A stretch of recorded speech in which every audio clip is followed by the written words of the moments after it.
We have a web application. This is a fully multi-tenant application that has the following options. We start with work orders. This is where dispatch lives.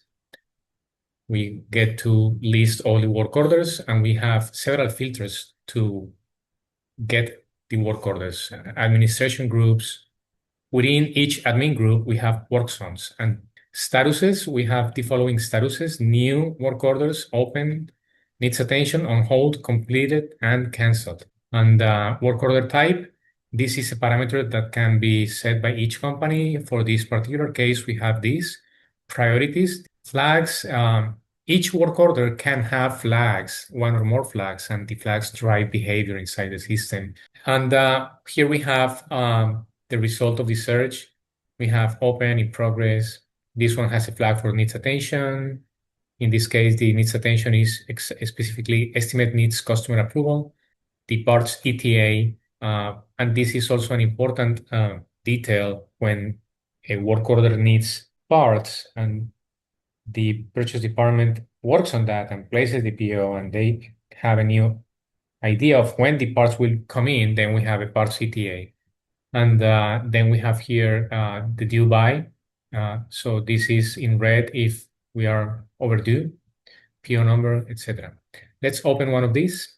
And this is the full detail of a work order. Basic information, type, customer, location, etc. Dates, the schedule start, due on, acknowledged by, on-site by, completed on. Assignments, if we have an NTE, a purchase order, priority, specialty, we handle different specialties, and the system helps in assigning work orders to technicians depending on specialties as well. The estimated duration, number of techs needed, and assigned to the this is the lead dispatcher, the lead technician. Then we have the different tasks, and we can add tasks here.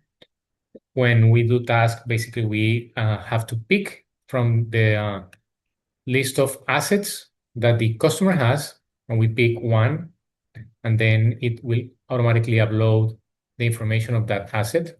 We assign the task, and we have a list of configurable tasks, and we enter a description as per the call of the customer or the technician diagnosis. So that's how we add tasks.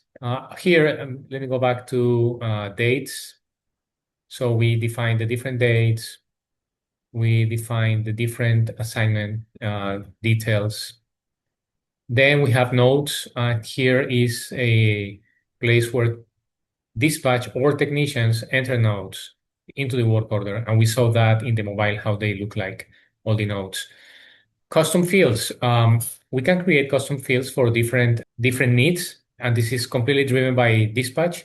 Secondaries is going to be for the secondary technicians. We can add as many secondary technicians as we want for this work order. Documents, we can upload documents. It can be a file or a URL and then a description. This travels to the mobile device. Forms, this is where the different forms that are completed in the field appear. And when a form is completed in the field, that is converted into a PDF, and that would list here. And from here, we can download it, email it, see it, etc. Additional information, we have the timesheets, check-in, check-out, materials, purchase orders linked to this work order, sales quotes, and the activity log, the full detail of this work order. Work orders have different statuses. It can be a new, open, reopened. It can be completed, needs attention, put on hold. Depending on the current status of the work order, like this one, for instance, is open, then that enables the different statuses here. And let's show how to create a work order. When I want to create a work order, I basically pick a work zone, training. I pick a customer, for instance, training again. For each customer, the customer can have one or more locations. So we would pick here the location and then the instructions of that customer and probably the location sometimes.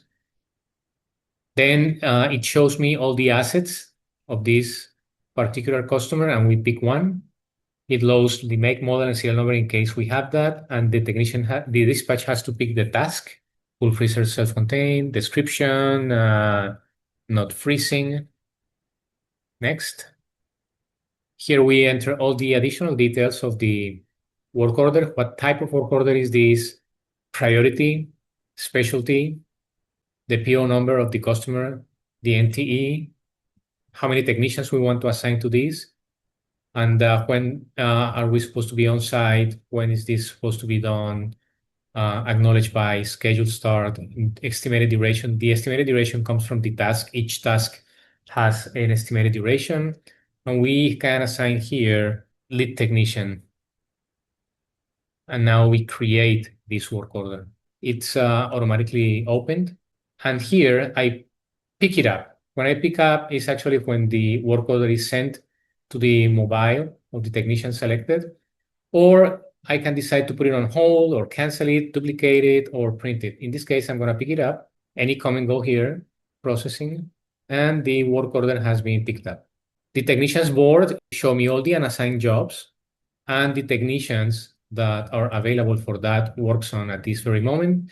This is going to be a drag and drop thing. Forms activity is, as I said, we have a lot of forms. So this is where we can see different forms, for instance, view as PDF.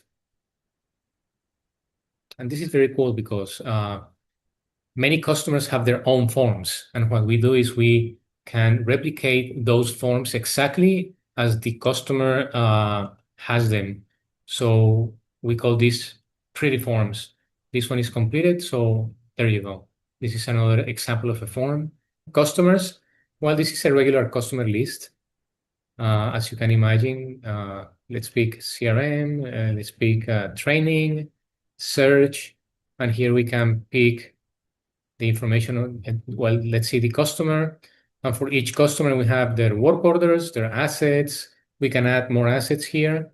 And assets start with equipment type, and then the name, make, model, serial number, customer tag, if we have it, Teams tag, if we have it, node. And then these are all the assets of this specific customer. We can have also multiple contacts per customer with regular information. On the work order side, I can open any work order that belongs to this customer.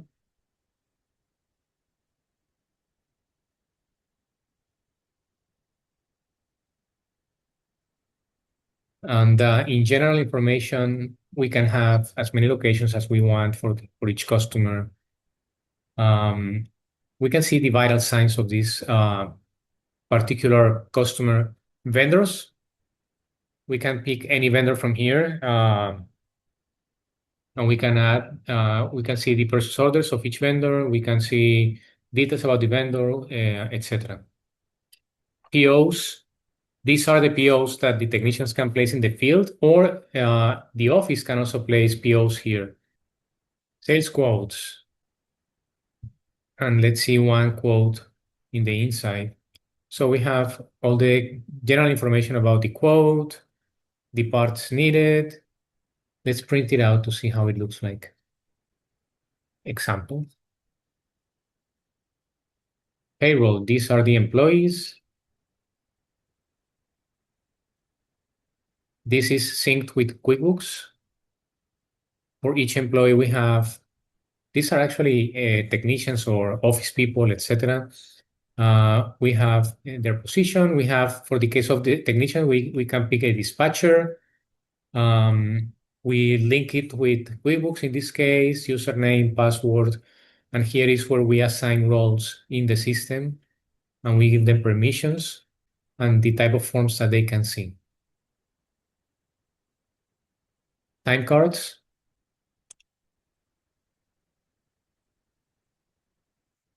Time of requests, approvals of those requests.